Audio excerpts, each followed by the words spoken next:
Hoy en Demócrata tenemos con nosotros al diputado del Partido Socialista, Joaquín Martínez, y ponente también de la Ley de Derecho de Defensa. Muchas gracias por atendernos. Es una ley, vamos a entrar ahora en profundidad en muchos de los puntos, pero así a grosso modo viene a blindar un derecho como es el derecho de defensa. ¿Cómo se ha conseguido esto en el texto, sobre todo y específicamente centrándonos en las personas que a lo mejor tienen menos recursos para poder acceder a estos servicios? Bueno, en primer lugar, gracias a vosotros por venir a nuestra casa, aquí a la Casa de Todos los Españoles, al Congreso e intentar trasladar lo que es nuestra actuación legislativa, ¿no? La Ley de Derecho a Defensa lo que viene es a consagrar el principio de la tutela judicial efectiva, que ya recogía la Constitución en el artículo 24, y también recoge la asistencia jurídica gratuita que se recogía en el artículo 119. En definitiva, es una ley que está pensada para la ciudadanía, para que todos y todas los ciudadanos tengan derecho a una defensa y se establecen los mecanismos adecuados para que se puedan defender en los tribunales. Se han incorporado cuestiones como las referentes a la discapacidad en aras a que no sea una barrera para acceder a la justicia. Se han incorporado cuestiones como la utilización de las lenguas oficiales para que todo el mundo pueda defender en su lengua su derecho a la defensa, y se ha regulado y se regula pues en parte la asistencia jurídica gratuita, aunque vendrá una ley de asistencia jurídica gratuita porque la vigente data de 1996 y que además que ya está a exposición pública por parte del Ministerio de Justicia. Uno de los puntos donde más hincapié hace el texto es precisamente, lo mencionabas, la accesibilidad. Se han incorporado una serie de unos nuevos formatos de comunicación, ¿no? Braille, el lenguaje de signos, todo esto va a conllevar una serie de cambios en la estructura, entiendo, ¿no? de la justicia. Claro, en definitiva lo que se trata es que la Administración de Justicia pues se adecue al justiciable y que todo el mundo, incluso los profesionales, también pues si tienen alguna discapacidad, por lo tanto eso no sea un impedimento. Entonces pues cuando sea necesario pues se utilizarán los medios adecuados para que se pueda ejercer esa defensa. Esta comunicación habla también de utilizar un lenguaje más sencillo. No sé si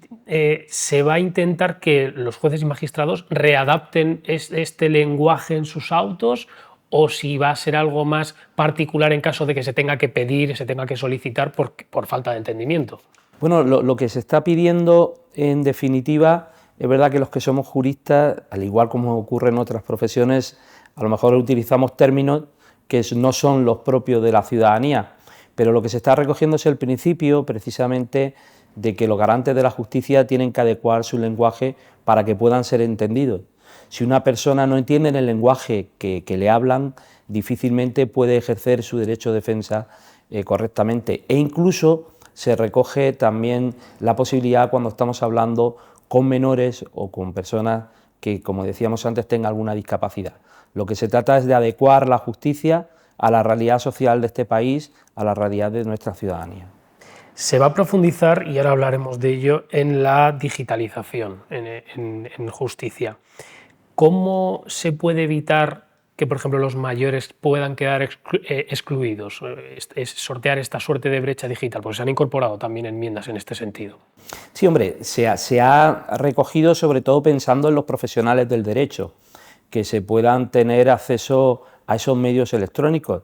De hecho, la modernización de la justicia del siglo XXI implica desde hace mucho tiempo el estar trabajando en el papel cero, en la digitalización de todas las actuaciones judiciales, y por lo tanto, como la mayoría de la ciudadanía, y es lo que decíamos hoy en la intervención, esta ley está pensada para la ciudadanía, pero la ciudadanía necesita para defender sus postulados a los profesionales del derecho, por lo tanto no va a haber ninguna brecha en ese sentido como podríamos encontrarnos en la vida cotidiana en el acceso a otras cuestiones. Por lo tanto, en eso tenemos la tranquilidad de que va a servir para mejorar la justicia, para agilizar los procedimientos en la justicia y por lo tanto para tener una justicia más efectiva y más garantista. ¿Y cómo se va a garantizar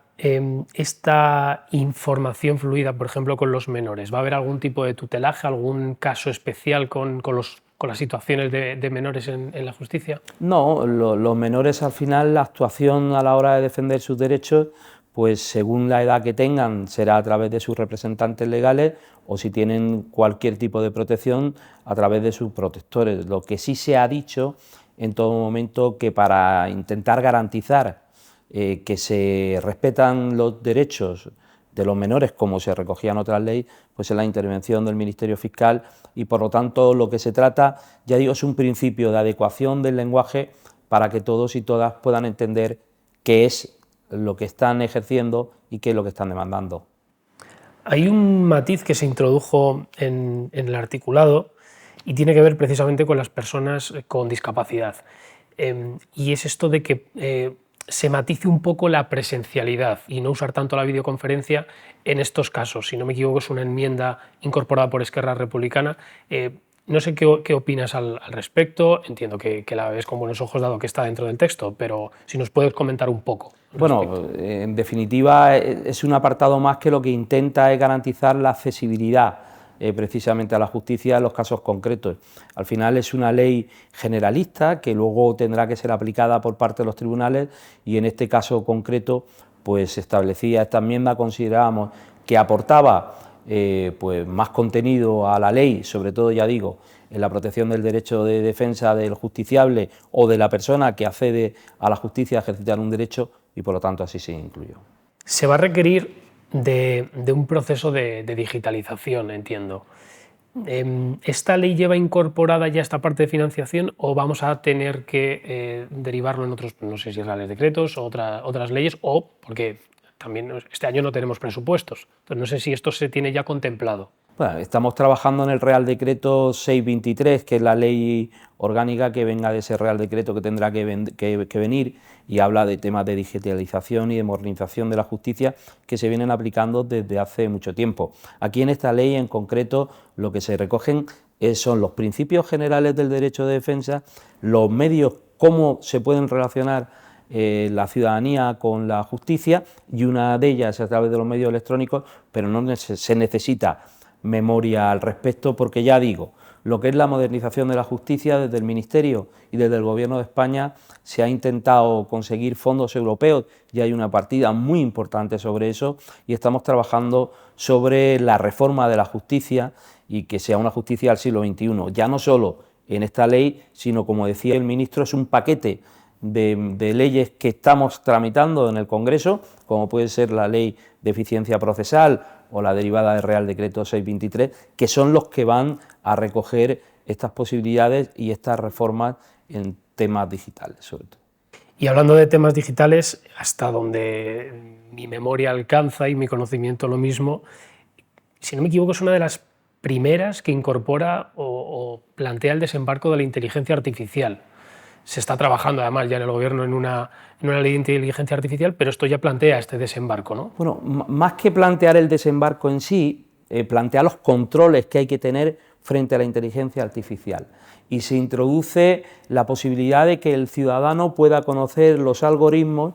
que son los que se utilicen a la hora de designar a los profesionales que le pudieran tocar a la hora de defender. O sea, que es una ley, sí que es una ley pionera en Europa en cuanto al derecho de defensa, no hay ninguna y además se recoge en el ámbito internacional, en casi todos los convenios en los que se ha adherido España, pero con respecto a la inteligencia artificial sí ya vamos dando pasos que seguiremos viendo en la mayoría de las leyes y en este caso era la cautela de si no es